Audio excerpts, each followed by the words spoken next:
Ik heb hem op mijn telefoon liggen. Kijk, ja, dat is een heel flesje.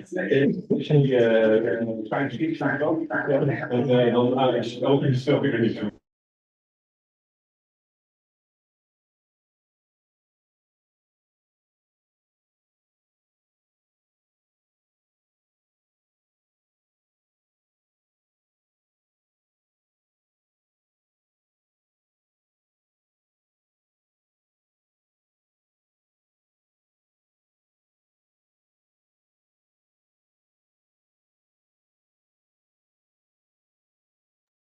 Ja, blijkbaar is het goed ook. Ja, als ik man kijken voor het wel. There we go. Hello, everyone. Hey, good afternoon, everyone. Also for the people at home. Willem, welcome here at the Institute of Advanced Studies and at the Center for Urban Mental Health. It's my pleasure to introduce you to Willem Frankenhuis. Willem is associate professor at IBET, at the Faculty of Science at the University of Amsterdam, and he's also senior researcher at the Max Planck Institute of Research on Crime, Security and Law in Germany. And before his current position, he worked at the Utrecht University and also at the Radboud University. And Willem studies how people develop in harsh and unpredictable conditions, and his empirical work focuses, among others, on hidden talents, which are the abilities are enhanced by adversity, and also on reasonable responses, which are decisions and behavior that are tailored to the demands of adverse environments. And in his theoretical work, he uses mathematical modeling to understand how adaptive processes operating on different timescales, such as evolution, development, and learning, tailor individuals to their environments. So it will be a lot about adaptation this afternoon, and Willem will give a balanced view on how we adapt to adverse events. And a balanced view on this will also provide a new pathway potentially to improve mental health in the city, particularly in deprived neighborhoods. Using strength and strategies as building blocks for success may boost confidence, motivation, and performance in people who suffer from stigma and hardship. Willem, it's a pleasure to have you here, and we are really looking forward to your talk. Thank you, Harm, and thank you, everyone, for being here. It's very nice, Harm, that you introduced me, because you were one of the first people when I joined IBET to touch base with me and be like, hey, I think we have shared interests, let's exchange ideas. And at the same time, there are people here who supervised me when I was a bachelor and master student at the University of Amsterdam, Denny. So for me, it's a bit full circle to be here in this context, in this location with these people. Before I start with the substantive part of the talk, I'd like to say that I will be discussing sensitive topics. I will cover significant sources of adversity, including infant and child mortality. And I do this because I think that individuals in adverse conditions benefit if we map not only their vulnerabilities and shortcomings or deficit or whatever language people use in the literature, but also their strengths and their strategies. So to provide a well-rounded view. Such a balanced approach does not justify the status quo and should also not be used to do so. I will say a little bit more about this later. It's crucial to reduce exposures to adversity worldwide. Okay, just to make sure that we're on the same page, there are no misinterpretations of taking an adaptive approach to this topic. So I will cover 4 subjects during the talk. I will first argue that evolution and development should be viewed as nested processes that are operating on different timescales rather than opposing processes, the way they're sometimes viewed in the literature. And then I will argue that over the course of human evolution, our species has encountered higher levels of adversity than exist in most contemporary societies, and also that these levels of adversity have been variable across space and time, and that because of that variability across space and time, natural selection has favored developmental mechanisms in all humans that enable us to adapt to some degree to contexts of adversity. And then I will argue for some of these strengths and strategies that exist in people growing up in conditions of adversity. And finally, I will talk about how maybe this knowledge can be leveraged to improve people's lives. So I had beautifully skipped through each of these steps. So in The Origin of Species, Charles Darwin did not say much about humans at all. He talked about birds and beetles and butterflies, except towards the very end. And there he made a prophetic statement. He said, "In the distant future, I see open fields for far more important research. Psychology will be based on a new foundation, that of the necessary acquirement of each mental power and capacity by gradation." So we're now more than 150 years later, and this bold prophecy has become partially realized.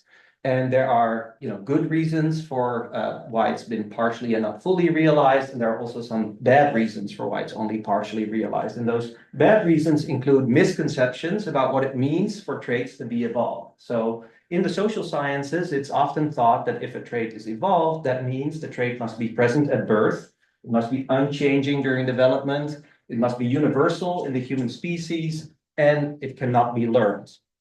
Okay, but consider a trait like puberty, a species-typical trait in humans, that's not present at birth, that does change across ontogeny, but there's no controversy over that being an evolved trait. So if you think that these properties are associated with evolved traits, that means that things like change over time across ontogeny falls outside the scope of evolutionary thinking. Same is true for individual differences that result as a function of experience. So for example, individuals having different levels of stress responsivity because they grow up in conditions that are safer or more dangerous. As well as cultural variation, because it is learned. And if evolved traits have nothing to do with learning, then cultural variation cannot be understood from an evolutionary perspective. Now, a better way to think about how evolution and development are connected is to think of them as adaptive processes that are operating on different timescales. And so across generations, natural selection favors some developmental mechanisms over others. And we can think of these developmental mechanisms as toolkits for constructing organisms based on experiences during the lifetime. So across generations, natural selection favors some toolkits over other toolkits. And it favors those toolkits that on average tend to construct within the lifetime of an organism, so within generations, based on experiences, individuals that are capable of surviving and reproducing. So there's a between generation process that favors developmental mechanisms, which then construct individuals within generations. And so if we take that point of view, then you can imagine how things like species typical change, for example, the development of puberty, can result from evolved developmental mechanisms. Similarly, there might be mechanisms for developmental plasticity that tailor our levels of stress responsivity to the environment based on experiences to construct adaptive phenotypes in different levels of adversity. And there might be evolved social learning mechanisms that enable humans, but not ants, for example, to extract information from the social environment and to adapt to their environments. Okay, and so in all three of these things, there can be plasticity, and that's also true for the species typical development. So for example, the rate at which we mature, the rate at which we senesce are variable between individuals as a function of experience. In all of these things, there's plasticity, and plasticity is the ability to adjust brain structure and function, or information processing, or behavior as a function of experiences. And this talk is going to focus on plasticity, and I would like us to think about plasticity as an evolved trait. So that's the first part of the talk, and now we'll consider early adversity in human evolution. Now, there is a widespread idea in the developmental clinical field that experiences that fall outside the scope of the species typical experiences for humans, that if those experiences are negative, they are more likely to produce psychopathology. And so people originally argued this for things like orphanages, which, children grow up in harsh orphanages. For example, this happened in some cases in Eastern Europe, decades ago. These children are more likely to develop psychopathology. And then people said, well, these children are also getting very species atypical experiences. These individuals are getting these atypical experiences, and that's why they develop. But this idea has become more generalized. So now people also think that some forms of neglect or some forms of physical abuse are outside the species typical range and therefore produce psychopathology. Now, this is it's an interesting hypothesis, but what's really important, if we want to test this hypothesis, is that we develop an accurate view of the types of adversities that were species typical and not species typical over the course of human evolution, rather than that we make assumptions about this based on contemporary societies, for example. And so this is really a multidisciplinary question. What were these types of adversity? And to answer this question, we don't need to just involve psychology. We need to involve human history, biological anthropology, archaeology, even primatology, if we want to go deeper in time and think about the common ancestors and think about the experiences that they had and the sources of adversity they experienced. And so one way of approaching this question is to look at demography. And specifically, we could look at infant mortality rate and child mortality rate. And so the infant mortality rate is the share of newborns, so these are live births, that die before the age of 1. And child mortality refers to the share of individuals that's born alive that doesn't make it past the age of 15. And so the child mortality rate is always higher than the infant mortality rate because it subsumes the infant mortality rate. Okay. Now, we cannot look into the past. This is a challenge for all evolutionary research. We can, sit in an armchair and imagine what it was like, but that's not very rigorous. We cannot really look into the past. And with very short-lived organisms that have short generation times, it's possible to do experimental evolution in the lab. Like you can actually evolve them in the lab and see them evolve. But of course, with long-lived organisms, with longer generations time, that's not possible. So how do we develop estimates about historical rates of mortality? We can do this by triangulation. And triangulation means that you use different methods to try to address the same question. And if these methods give you a similar answer, that increases your confidence in that answer. If they give you quite different answers, the conclusion might have to be that we just at the moment cannot conclude very much. And so there are people who have estimated this, and I'll say a little bit more about what these people have done.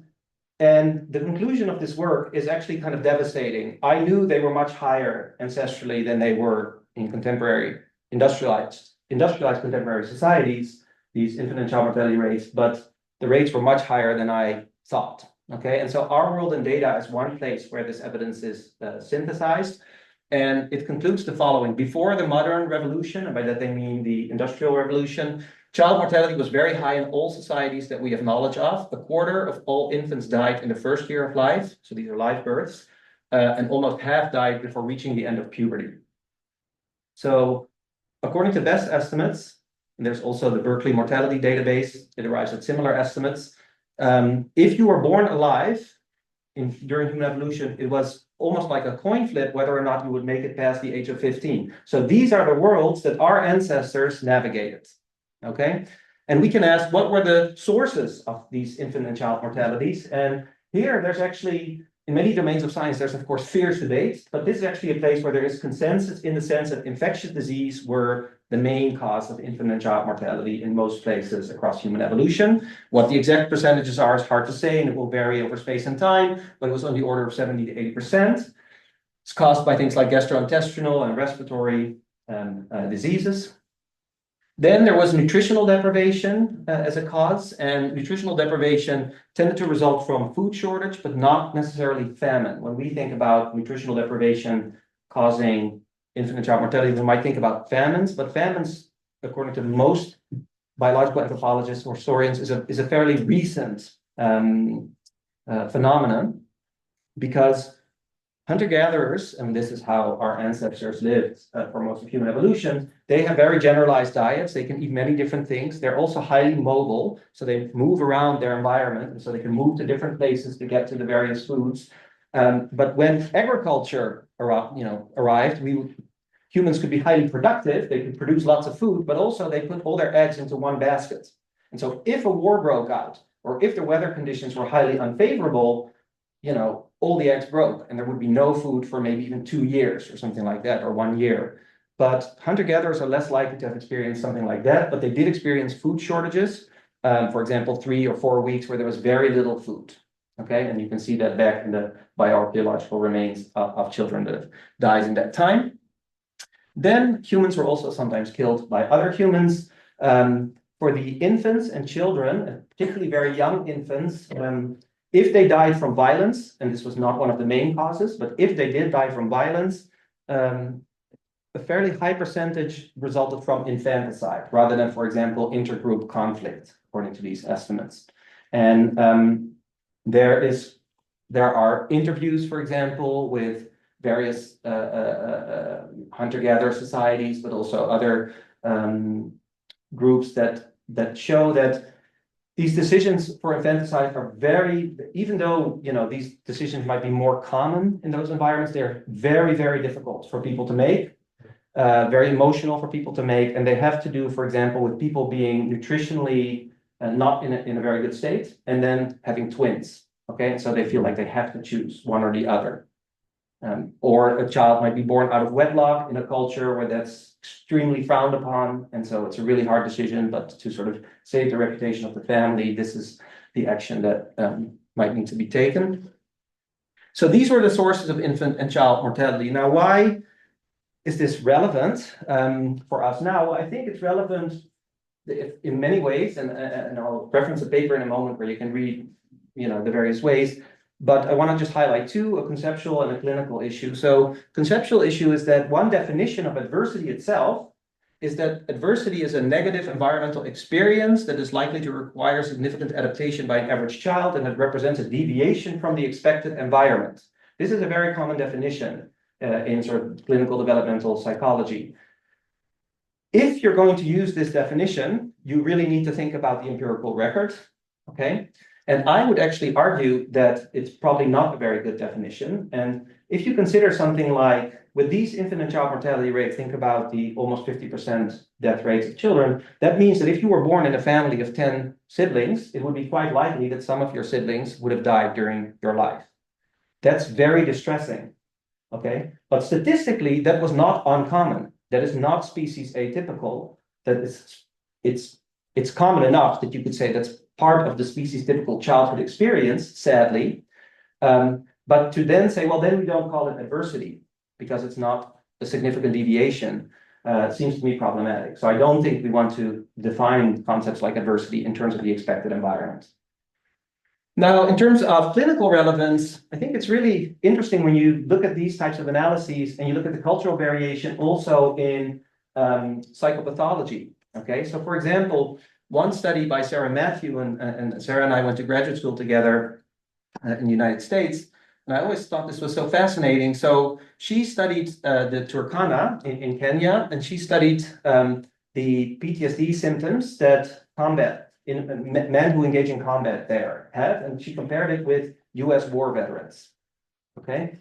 And so among the Turkana, one of the things that they do is they raid each other's cattle. They steal each other's cows, and those cows for them are like their bank account. Those cows give, blood, they give milk, they give meat, so they're extremely valuable. And so at night, sometimes a group of males will go to another village, try to steal the cattle, and that gets very violent, and sometimes individuals die, often individuals get hurt. If you choose to not go at the front of the raid, but you go in the back because you don't want to get hurt, but you do want to, go home maybe with a reward, you get punished later by other men. So for example, Sarah has documented that they might tie you to a tree and then beat you with a stick so that the next time you will actually participate in the raid. So this is kind of like warfare. And so she compared their interactions with those of US combat veterans, and she found that both groups have threat-related PTSD symptoms. So also the Turkana warriors report nightmares,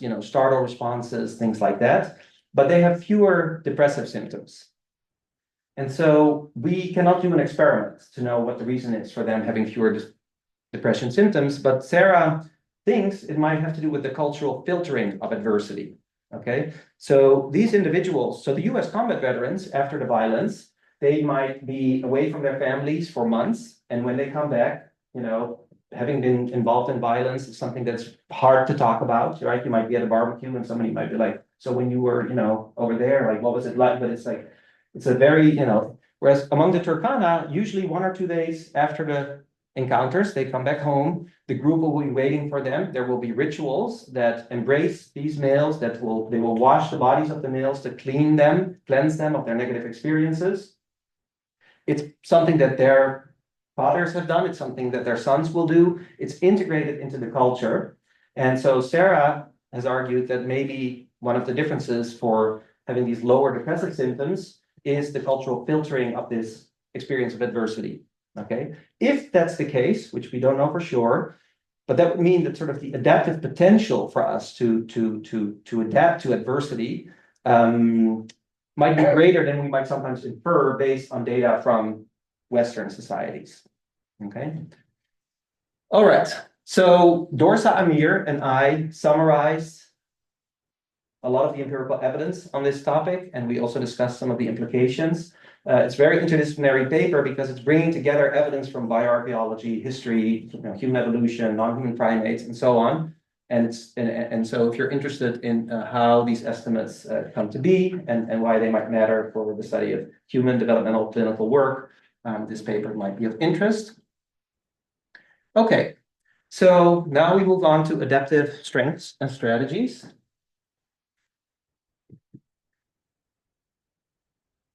So a curious thing is that I grew up in Artis Amsterdam Zoo. My father worked there, and there are some houses in the zoo where you then have to live. And so when I would go to school, people would be like, oh, which cage do you sleep in? And I'd be like, oh, you're like the 10th person to make that joke. But it is true that I grew up in Artis Amsterdam Zoo. And potentially there, it's hard to say. Maybe I got also interested in the study of human behavior from an evolutionary perspective. I do remember that my father would often ask me things like, why do you think the animal is doing this? Why do you think it has these traits? But why doesn't it have those traits? Wouldn't it be more beneficial for a peacock to have fewer colors on their feathers? And so I would be, encouraged to think about the function of traits. I got interested in this. I was unsure whether to study biology or psychology, but I chose psychology because ultimately I was most interested in humans, but I was also very interested in evolutionary approaches. And so eventually I went on to do a PhD in Los Angeles, where there was a PhD program really focused on this topic. And there was a combination of mathematical evolutionary modeling with biological anthropology, with kind of more cognitive psychology. And so this was really a pleasure. And during this PhD, I learned, for example, about animal cognition, that rodents and also birds who might grow up in conditions of adversity, for instance, surrounded by threat, that on many cognitive tasks, these individuals would score lower. But on tasks related to threat, like memorizing where in the environment a danger would have been, they actually outperformed individuals who grew up with lower levels of threat. So I thought, that's really interesting that they are good at this one functional thing. I also learned about cultural psychology research showing how much it matters how we test individuals' cognitive abilities. So, sort of classic study where children who were selling fruits and vegetables and other things on the streets, and these children are called these children are street vendors, and about half of these children were homeless. Okay, and so these children were from pretty harsh backgrounds. And they were taken into a classroom at some point and tested for their mathematical reasoning abilities, and they performed extremely poorly. And so the researchers concluded that these children have impaired mathematical reasoning abilities. But then there were other researchers who themselves were from Brazil who said, well, when we buy things from these children, they actually can calculate very quickly and quite accurately how much we owe them. And so these children might actually be much better at math than these tests in the school setting uncovered. And so what they did, and this is one of my favorite studies, they dress up as mystery shoppers, and they just went to these children and said, hey, I would like 9 bananas, 20 oranges, and they gave them mathematical problems that were of equivalent difficulty as the ones in the classroom. The children would give them the answer out of their head without writing it down, and then they would pay, and then afterwards they would go to the child and say, hey, actually, I'm a researcher. I asked you these questions because I'm interested in how you do math, and if I can use your data, hopefully these children were properly compensated. They were at least asked whether or not the data could be used, that I do know. And then these children did very well. Okay, so they did about as well as children who are used to formal education do in the classroom. And so I thought, wow, that's a huge effect size. And this has later been replicated by Banerjee and colleagues with street vendor children in India. Banerjee is the Nobel laureate from a few years ago in economics. So when you looked at the psychology literature, there was consensus that if individuals are exposed to acute stress, there's this whole suite of responses that we have: fight, flight, physiological response, vigilant, that helps us cope with this acute stressor. But if you looked at children growing up with more chronic stress, and by that I mean more prolonged exposure to intense stress, the predominant view is that this chronic stress impairs brain structure and functions in ways that manifest in lower performance on cognitive tests. Okay, so there are like allostatic load models, toxic stress models, and so on. I think these models are very important, and I think these models have led to a lot of good research, and I think they have, informed policies that have helped many individuals.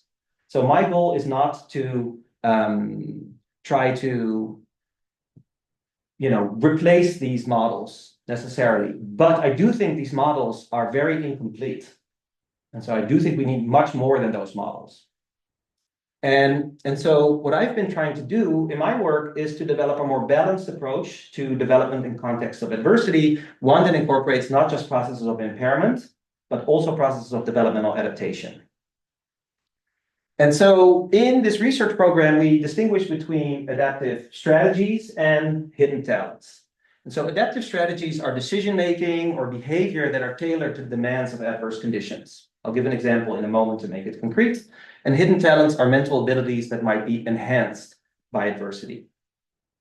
So let's think about an example of a strategy. So imagine you grow up in a world where, your world is very chaotic.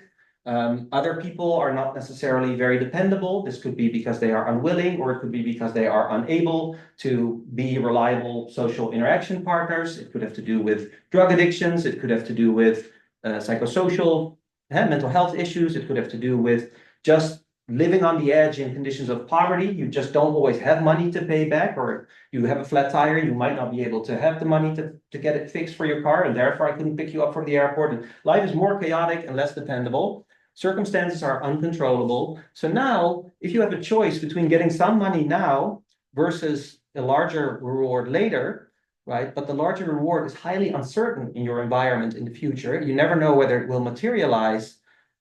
Also you need the money right now. Like, you need dinner on the table right now. I've done sort of an exercise with youth who've been in contact with the justice system in the Netherlands, and also with people who are on the other side, so like judges, for example, and then ask them, what would you choose and why? And then you get actually very different answers, but the youth give very insightful answers about, well, from my perspective, I can use the $10 right now very well. And if, $20 1 month from now, I don't know if you're reliable. I don't know if you're going to come back to give me the money. Also, I need dinner this evening. So they have very good reasons for them. Okay, but that's not how this is typically talked about in the literature. If youth growing up in conditions of adversity discount the future more, it's often conceptualized as a failure to delay gratification, an inability to have self-control, and so on. So it's interesting to think, well, maybe given the structure of the environment of these individuals, it's actually a very reasonable response, and it matters for a lot of things. I just want to highlight one of my favorite other experiments, and this is by Celeste Kidd and colleagues. And they showed that children who do tend to come from some sort of stable, supportive environments, who do tend to wait a long time in, for example, the marshmallow test. Am I good with the camera? Sure. Yeah. If you do a manipulation in the study setting can you raise your hand if you know the marshmallow test?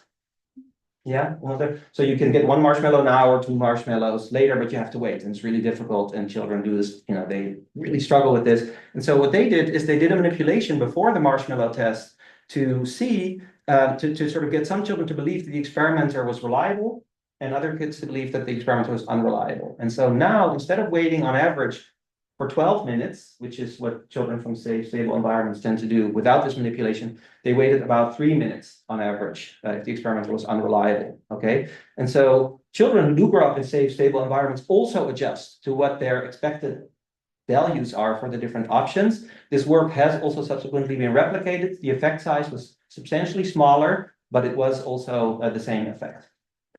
Okay. So that's what we mean by strategies. These are decision-making strategies and behaviors tailored to the structure of the environment. Now, hidden talents are, so these strategies have been studied for longer. I would say maybe it depends, it's hard always to pinpoint the beginning, but for several decades, people have tried to study these strategies, also in evolutionary psychology, for example. The work on hidden talents is more recent. That exists maybe for about 10 years now. And so there's also less empirical evidence because it's a more recent area. But I'll highlight to you some of the beginnings. So one study that's about 20 years old, and this study did not actually talk much about adaptation, but it was a study that inspired me to start thinking about cognitive adaptation.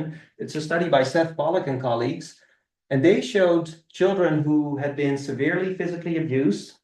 So these children were actually taken out of their homes by the government because the physical abuse was so bad. They showed these children pictures of emotional faces, and these emotional faces were either highly degraded or partially degraded or completely visible with various gradations in between. And so what these children were able to do is, when the face is fully degraded, people are just guessing, irrespective of their developmental history. And if it's completely visible, children, are typically able to accurately judge the emotion.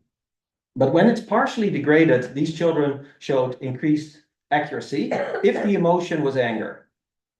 It was not true for happy, for example. Now, in this study, that finding could not be attributed to what's called a hostile attribution bias. Hostile attribution bias is when you have an ambiguous stimulus and you have had a lot of negative experiences in the past, you have negative perceptions or schemas of the world, you're more likely to interpret that ambiguous stimulus as negative. In this case, that doesn't explain the result, but the hostile attribution bias is a very robust finding as well in the literature. But this finding led me to think, so that's so interesting. These children actually are showing an enhancement in one specific cognitive ability that's functionally linked to their experiences. Are there more things like this? And how would we start studying this? And so in 2013, I wrote a paper with Caroline de Weert, and it's titled, Does Early Life Exposure to Stress Shape or Impair Cognition? And I outlined a research program discussing some of the work by Seth Pollack, also the non-human animal work, and sort of said, let's build research on this topic. And I outlined the program as follows. So what are the challenges that an individual faces in their environment? For example, if you're exposed to threats, that gives you a different challenge than if you're neglected. That gives you a different challenge than if you're exposed to unpredictability. Now, what mental skills might individuals develop for solving this challenge? So this is the functional hypothesis about the cognitive skill. You can also have different functional hypotheses that are competing and then test differential predictions. And then what instruments best measure these skills? And that may, to some people, sound sort of like a dry methodological question, but actually it's a very exciting question in this area of research because it matters tremendously for how we measure these cognitive skills for what we find. And then if we do find, strengths and strategies in youth growing up in adverse conditions, are there ways in which we can leverage these to improve their lives? And by improving their lives, we're also improving their community's lives and society's lives. And so I just want to highlight a few sort of patterns of findings that have occurred in this area. One of the findings that's come from a group in Minnesota, this is not the work that I've been involved in, but what they've shown is that if you induce stress in individuals in the lab, it tends to reduce the performance on cognitive tests that measure executive functioning, so the ability for kind of goal-directed actions, okay? But it reduces the cognitive performance of youth growing up in safe, stable environments a lot, and it reduces the cognitive performance of youth who grow up in sort of unstable, more dangerous environments much less, and in some cases might actually not even reduce it or even improve it slightly. But anyway, the interaction pattern that they find is that in these more stressful conditions, in the non-stress conditions, youth from adversity perform less well on these cognitive tests. That's the typical sort of finding in the field. But in the stress conditions, actually their performance either equalizes or they outperform youth growing up in more safe, stable environments. This is an interesting finding. I do think I would still really like to see this finding also replicated, for example, in a registered report or something like that. For this subset of findings in the field, that has not yet happened, as far as I'm aware. But it's an interesting finding from the perspective of basic science. But I'm also interested in actually applying some of these strength and strategies, for example, in classrooms, and deliberately stressing individuals out, to maybe enhance their performance potentially is, of course, not something we would want to do in a classroom setting. And so this is not a line of work that I have pursued, but it is a line of work that's come out of the hidden talents perspective. Now, a line of work that I've been very actively pursuing is to study the effects of this content of tests on performance. So I told you about the study of the Brazilian street vendors, and they did much better in a more ecologically valid setting. But that setting differs in many respects from the school setting, right? So there are real stakes on the market, not in school for them. The content in the market are things like oranges and bananas and maybe cigarettes or whatever they are selling. Whereas in the classroom, you know, it might be triangles and squares and symbols and, you know, more abstract math. And so there are lots of differences. And so we try to see, okay, what if we just change the content on some of these standard executive functioning tasks? And by standard, I mean these tests are incorporated in test batteries that are administered to millions of children each year, NIH test batteries, National Institute for Health in the US. So what if we just change the content to make it more ecologically relevant? So we did qualitative interviews with these youth to try to get a sense of what would be more relevant stimuli for them. And we ended up also with, putting pictures of money, of a school bus, okay, a school bus that they are used to bringing them to school, and faces. And we did the same executive functioning tests. So we tested attention shifting, the ability to switch between different tasks without losing much performance when you go into the new task. Usually switching leads to lower performance on your task after you switch, but that performance drop, you know, if you have a smaller drop, then you're better at switching. Working memory updating, so if you get information, for example, you need to keep track of accounts and that information is changing over time. How good are you at keeping track of this information? So if you're in a changing environment, that's a really important skill. Okay, it's also a skill that actually hangs together with school performance and so on. And so what we found is with the standard versions of these tasks, we replicated the standard kind of deficit pattern, but with the more ecologically valid stimuli, we found that, and now I'm zooming out a little bit because the real pattern is a bit more complex, but that it boosted the performance of youth from adverse conditions. It did not affect the performance of youth from non-adverse conditions. And the boost was such that the performance of the youth from adverse conditions tended to become, this wasn't always the case, but it tended to become indistinguishable from the performance of youth from non-adverse conditions. So basically it equalized their performance, okay? And so that means that it's not the case that they are unable to do this. It's the case that they are able to do this under certain conditions, okay? That's quite different conclusion. Now, another finding that we have, and this is work by Stefan Vermeend, who is a PhD student at Utrecht University, and we work on this project. So he's very interested in to what extent really are these lower performances the result of specific cognitive abilities, like inhibition, working memory updating, attention shifting. To what extent is the lower performance really an ability versus more general cognitive processes? So he's using a combination of drift diffusion modeling with structural equation modeling. So it's using various cognitive modeling and statistical approaches to try to parse what's happening in the cognition that can explain the variation in performance between individuals from different levels of adversity.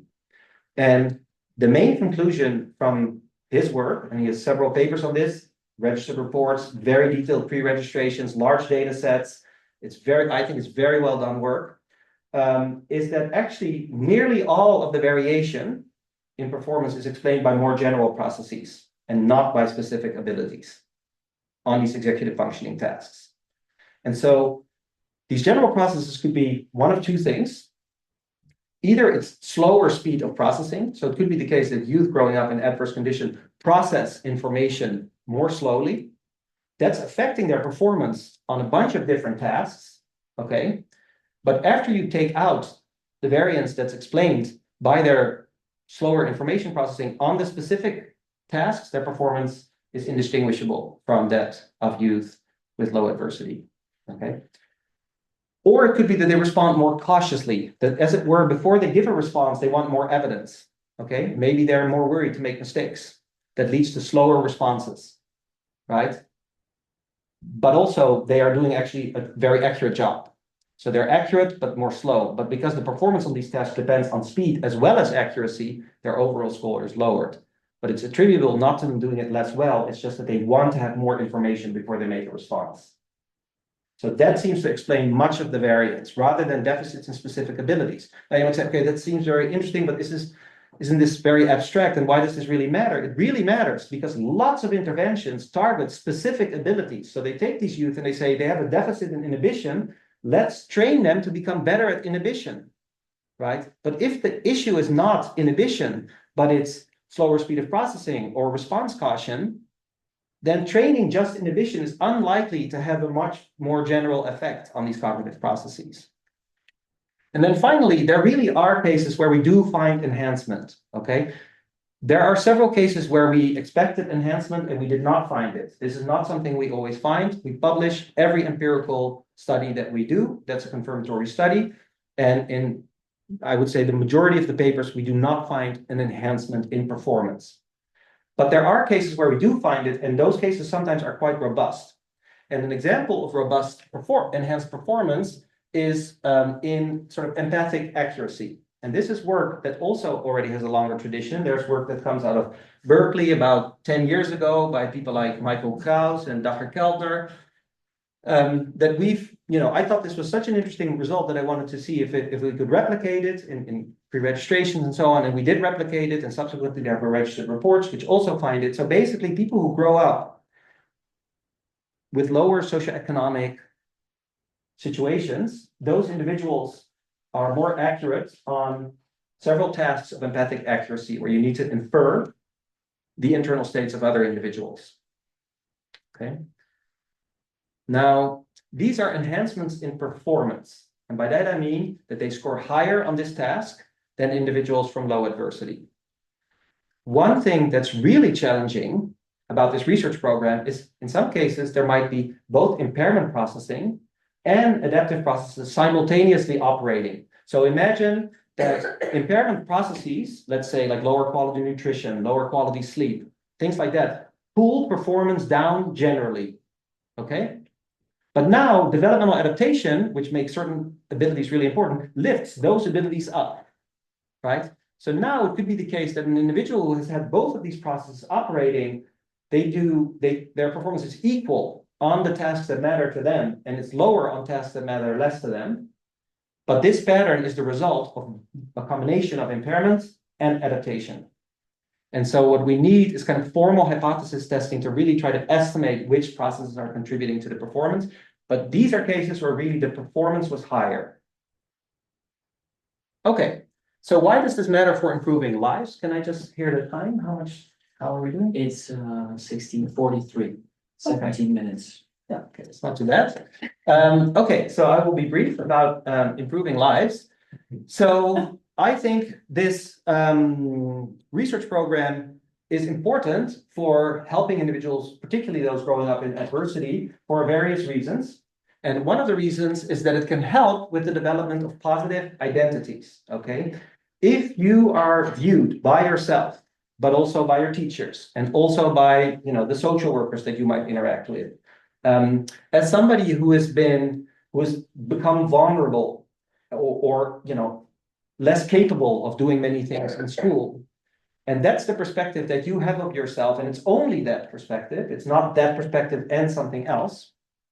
That can be quite demotivating. It can, result in stigma. It can result in mental health issues if you have low self-confidence, also self-efficacy, right? And so what I've been trying to say is it's important to complement this view with a perspective of adaptation. Okay, and here I've depicted adaptation with sort of a more cheerful landscape, but adaptations do not always need to be positive in the sense that if I have higher empathic accuracy, that might be positive, right? But if, for example, I grow up, with a lot of violence around me and I learn how to intimidate other individuals so that they don't mess with me, that serves my purpose of not getting hurt in this environment, right? Other people fear me, but it's not positive from a societal perspective if I'm good at intimidating another individual, for example. But it's important for that individual in that difficult context that they didn't choose themselves to grow up in. Okay, so these positive identities are also leveraged in some interventions, and there are now 3 published studies. One is with individuals who are refugees, another with individuals from low socioeconomic conditions, and another, I forgot what the other group focused on. But what they've done in these interventions is that they asked individuals who come from more difficult circumstances about, how they view, what they view as possible strengths that they might have developed from growing up in these conditions of adversity, what kind of challenges they needed to solve, and so on, and how they dealt with setbacks and so on. And these individuals then are just followed along their educational course. And the individuals who go into these kinds of identity reframing programs, where rather than sort of getting individuals to view themselves as sort of from a perspective of deficits, viewing them as strengths, those individuals are less likely to drop out of school later on. So they follow them 6 months later, 12 months later to see if they drop out of school. And there are now several studies that have shown this. I have not done any of this work myself. This is work by Christina Bauer and Ivan Hernandez and others. But it's interesting how these positive, so what, for example, could happen is one of these youth gets a bad grade. And instead of thinking, I'm incompetent, I cannot do this, you see, I'm a failure, I already thought I was a failure, this youth might think, well, but in the past, I've done all these really difficult things, and I must find some way of dealing with this as well. That's what might be what's going on. That's not what I focused on. What I focused on is how can we change learning environments and test settings in ways that leverage some of these strengths, or at least that leverage the knowledge that we have about the cognitive performance of youth growing up in adversity. So, for example, the classic view is, well, they just generally score lower on cognitive tests. We need to try to we need to kind of fix them, make them better at these cognitive tests. And I'm not saying that that's never the right thing to do, but I'm also interested in thinking about, for example, on mathematics exams, whether the items are about abstract content or whether they are about money can make a big difference for the performance, okay? It's actually very complicated what happens then, but the effect sizes are very big of content on these mathematics performance, and this is on standardized tests that are used with millions of youth worldwide, okay?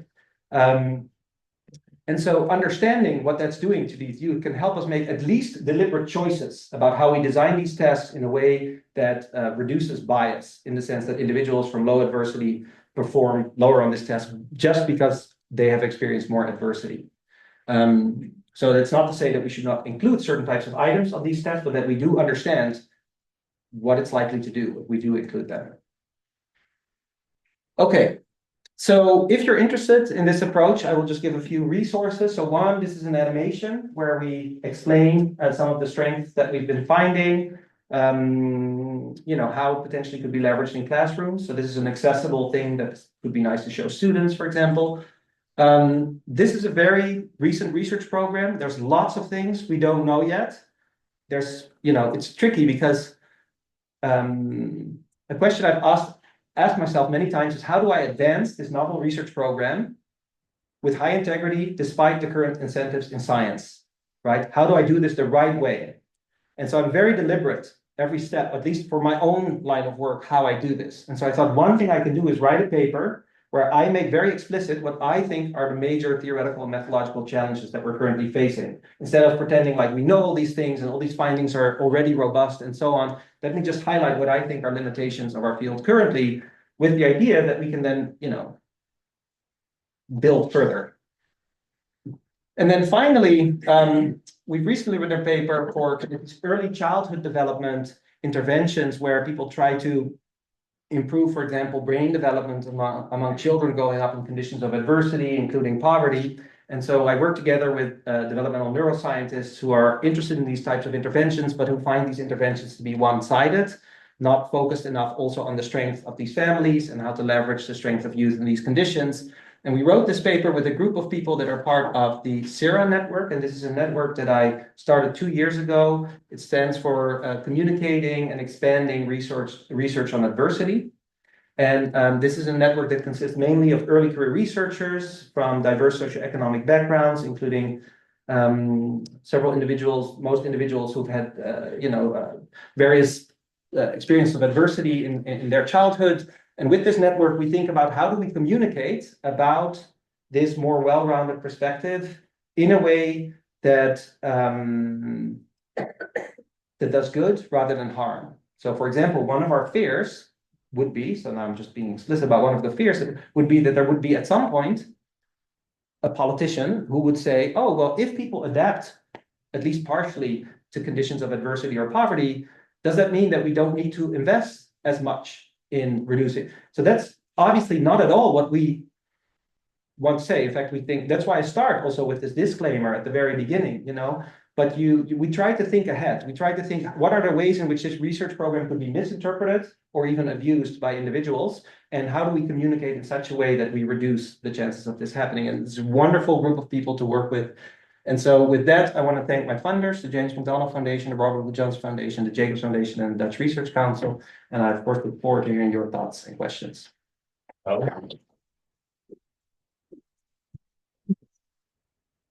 Thanks, Willem, for this awesome presentation. It's a very thoughtful presentation. It's also a bit of a hopeful presentation, I think. So there's time for questions. Lars. Yeah, thanks for a wonderful presentation. I was not aware of this identity reframing intervention, so it sounds actually also for our center, like there's many areas with disadvantage, with all sorts of variables. So I think that could actually be an interesting thing. Do you know if is this only tried in the States, or has anyone looked at this in our context? I believe all three of the papers that I cited have been done in the States. Right. Yeah, but I know that Christina Bauer, the woman who was on the slide, I know she's very active also in this work. And it's very well possible that she's currently collaborating with people to do this more in other places. I can also look into this if you would like, or I think that would be a very promising thing for UMH interventions. yeah. And so I wrote it down, so I'll have a look at the papers. Yeah, that's nice. And I collaborate with Shaida Novin, and Shaida is at Utrecht University. And we are doing a project that's along the lines a bit of the identity reframing work, where we're focusing on we're exploring possible strengths in youth who've grown up biculturally. Now, growing up biculturally is not the same as growing up in adversity, obviously, but it is the case that growing up biculturally does pose challenges for many individuals. And it could be the case that those challenges could also result in strengths and flexibilities and things like that. And so with Shaida, we are doing work. She's leading that work on exploring this. So that could also be interesting. Yeah, thank you.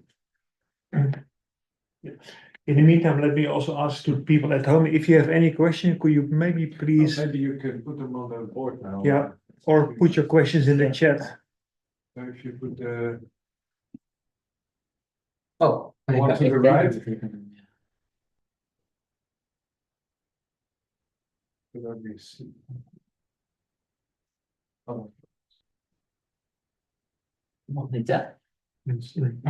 Look, so they're all gone. You had a question. I was thinking, so first of all, super interesting presentation.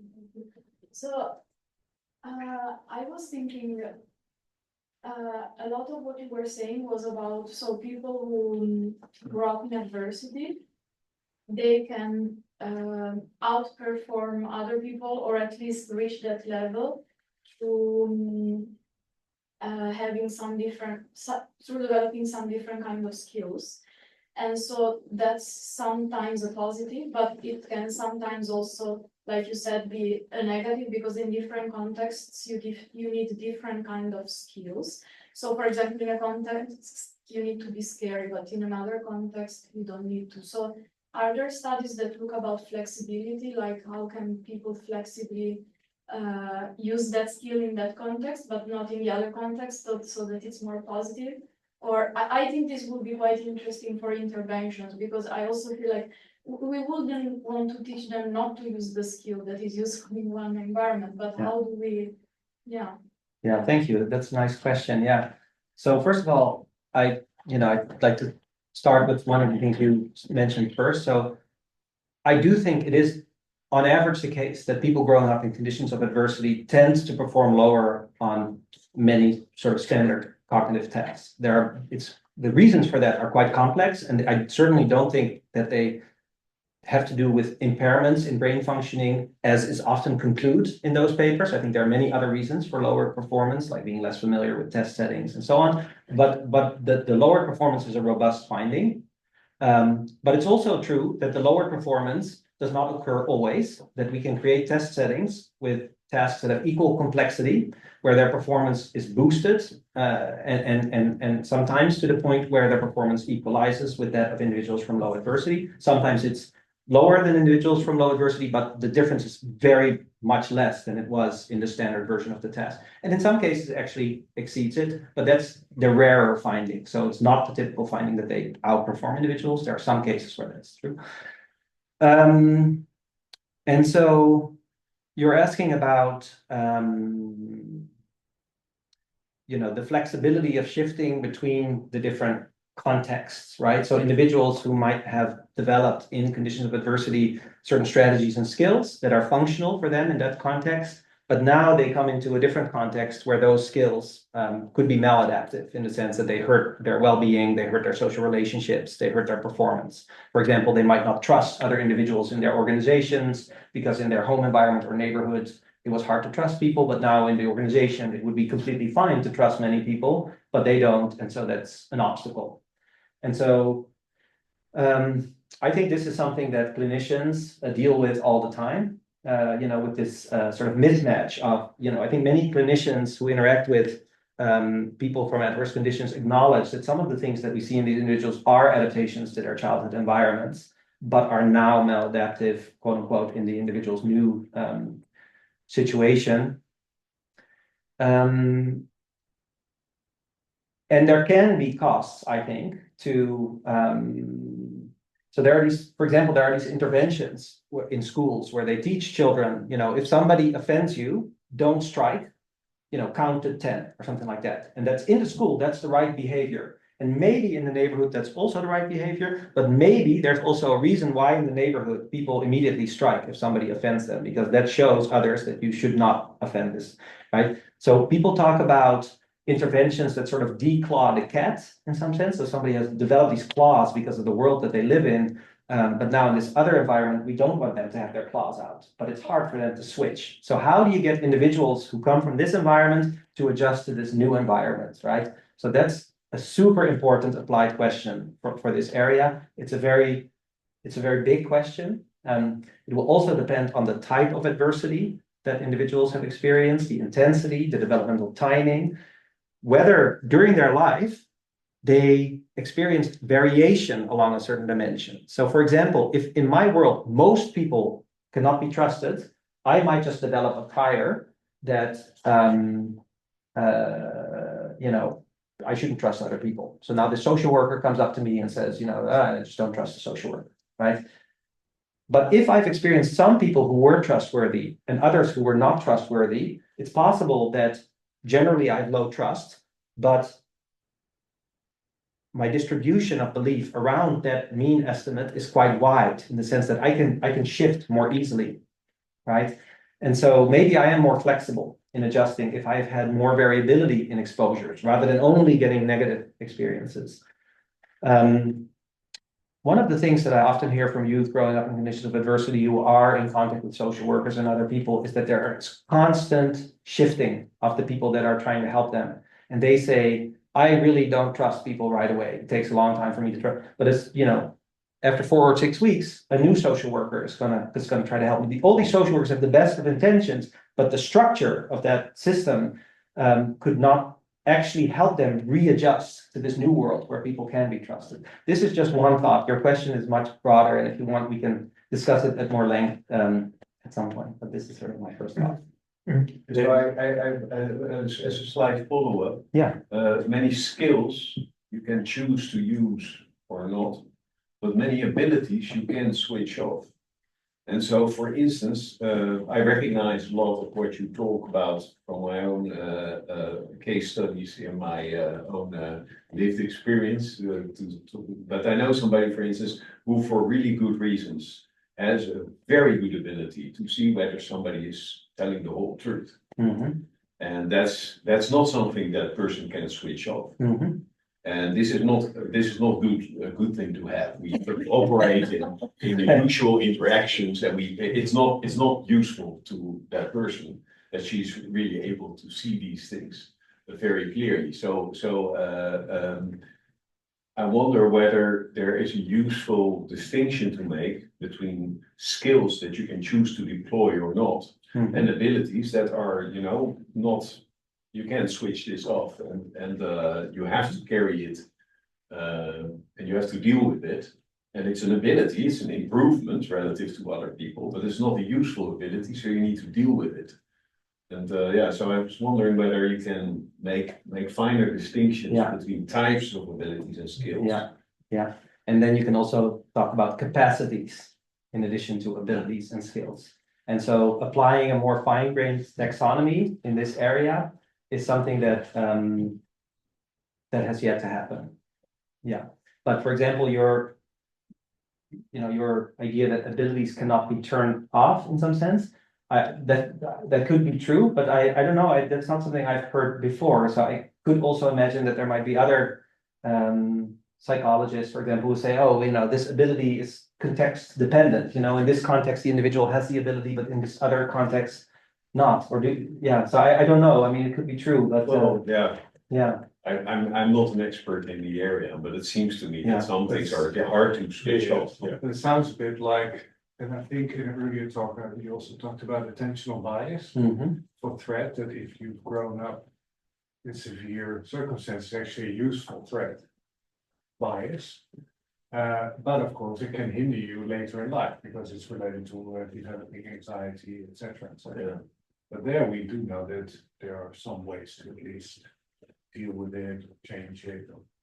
So I think That seems to be a different thing to me, but maybe, well, so that's- it was functional in the original context, but then later on, so it's it's an ability in a way because you're better than others in early, like the study that Willem showed, this early detection of threatening or angry face or something Emotional like that. recognition, yeah. So that must have been very handy there.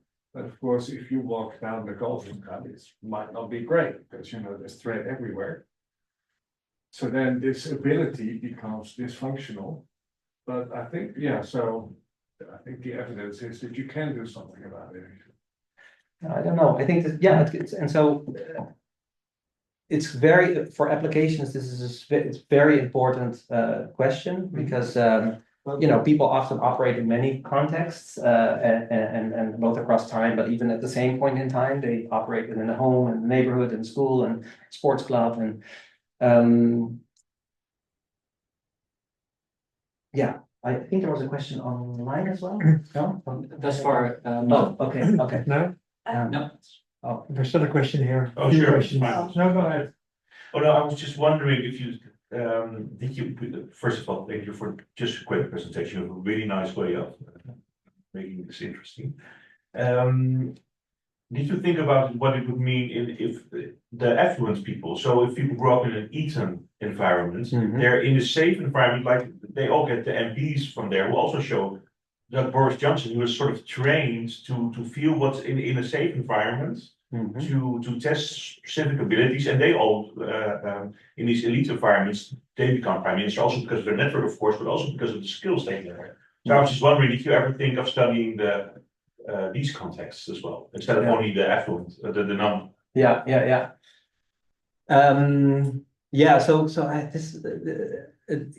So I have not done this, but this is a question that has come up also in our conversation. So, for example, among very wealthy families, children also face certain challenges that actually you could describe as adversities. Like, for example, parents that are maybe not preoccupied with them at all. They just give them lots of money, but they kind of, don't invest. Sort of, how do these children develop, and are there things that they develop, for example, to ensure that they do get the social attention that they are not getting in their home environment? But so on average, people in more affluence, the parenting style is highly involved, but at the very wealthy end, you get sort of you can get extremes. So I do agree that this could be interesting to explore. So one of the things so in the study that we found on empathic accuracy, which is a replication of some of the earlier work, the thing that we found, and we found this first in an exploratory analysis, and then we did a pre-registered study, found it again, and then we took an existing data set of somebody had published and did the analysis in there, and there we basically found it as well. What we find is that actually this difference in empathic accuracy, so the people from lower socioeconomic backgrounds, they do better on average, but it's driven by the males in the following sense.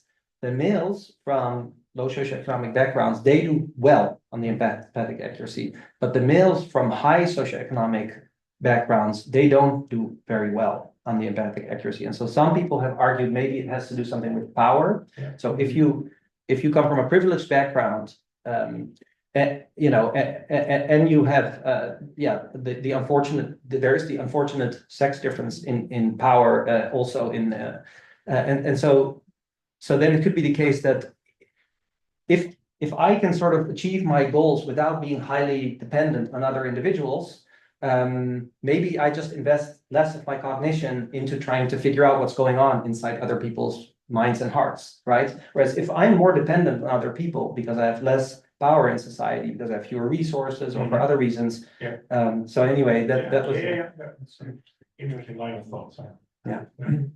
We did ourselves an animal study in rodents, where we looked at the amount of maternal care that animals didn't get during the first postnatal week. And animals with large amounts of maternal care, they had a lot of brain plasticity. Animals with lower amounts of maternal care had lower brain plasticity.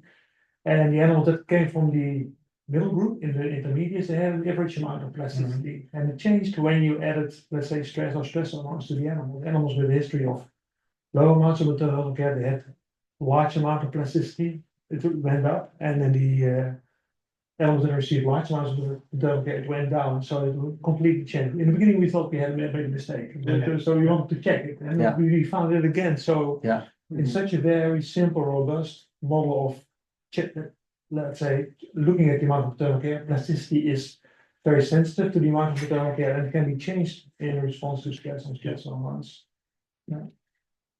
Yeah, and so that's a sensitization finding, right? Like your developmental history kind of sensitizes you to certain experiences now. But I just want to end also on that note. I like that you say, we first thought we made a mistake, and then, we turned out to be. So when I talk to individuals who have been sort of, who've done their academic development in some of the major labs in the United States that have done the brain work or the cognitive work on the effects of adversity on performance, they will say to me, we have also sometimes found, for example, like higher performance on a cognitive test by youth from adversity, or, they say we've had several times these surprising findings, but they just seem so unlikely given the corpus of science out there that we just thought this can't be true. Or if we do think it's true, then trying to publish it is, it's going to be really difficult because the reviewers and the editors will just not believe this. And so one of the things that I've argued in this paper where I'm talking about the challenges, the theoretical methodological challenge, I'm saying also, that there is now also a complementary other perspective can also help to reduce publication bias. Because now if you get this, let's say on a task of switching or something like that, you find enhanced performance in youth. So for example, and this has been published, but for example, there's a study in Nigerian orphans. I think it's orphans, children who are not living with their parents, even though their parents might be alive. But I think in many cases it's orphans, and they score higher on attention shifting. Okay, and this has been published, but findings like that, it might actually be more possible to publish findings like that if there are multiple perspectives out there in the literature rather than one predominant view. So I think, You have one question? Maybe the last question before we go to the drinks. I was wondering if it's worth making any attempts towards longitudinal studies in this area, only because particularly in the workforce, there's such a push now towards adaptivity and creativity, particularly with AI and other burgeoning forces. So I was curious about that, particularly because I think it was a couple of years ago too, the Stanford dean put out a book saying that she got a whole class of students that aren't adaptable. Like if they fail something, they give up, or she just felt that they were too coddled as in their childhoods up till college, so some of them don't know how to do laundry, etc. And I'm curious about the crossovers, I guess, in the terms of adverse childhood experiences crossing with growing adaptivity Yeah, into adulthood, and Yeah. now with the burgeoning workforce Yeah. that prioritizes adaptivity. yeah. So I guess I'm seeing those I links. think that is a crucial step for research in this area. Yeah. It is the case that we have analyzed and we are analyzing longitudinal data sets that exist, or at least that were for example, the ABCD data set, it's a big study in the United States. There we have used that data, but from only one cohort, so we haven't analyzed it in a longitudinal way. But there are other longitudinal data sets where we are planning or wanting to do longitudinal data analysis. But within those data sets, the cognitive tasks, it's not something that we have decided, right? So then we have to work with the cognitive tests that are out there. We also work with the LISP panel, and the LISP panel is a Dutch panel study, and there they do repeated measures. And so there, you know, if it's expensive to do that, but if we could do repeated measures, then we can also gain longitudinal traction. But there, you do not work with young children; you work with sort of young adults and up. But you know, it's crucial to do this, in part because some of the hypotheses are about temporal exposure. So if we're talking about individuals having variability in their exposures to reliable or unreliable figures, for example, then that's the kind of information you know, we need longitudinal data to estimate that properly. Nicole Walasek is a postdoc that I work with, and she is working also in collaboration with several groups at Stanford and at Rutgers. And they have existing longitudinal data sets, and they have, for example, measures of the reliability of caregiving, but they have them 12 times. That's not that much for certain types of analyses, but it's still a lot better than having only one, right? And so we are looking into this, and we agree that that's really crucial. And in the ideal case, we would be able to implement some of our cognitive tests, some of these variations of these cognitive tests, including already in childhood or early adolescence, rather than in adults only. Thank you. Thank you, Willem, again for your wonderful presentation. I think there's now time for drinks. Yeah. Thank you so much. Ludo, the drinks will be here? Yeah. Yep.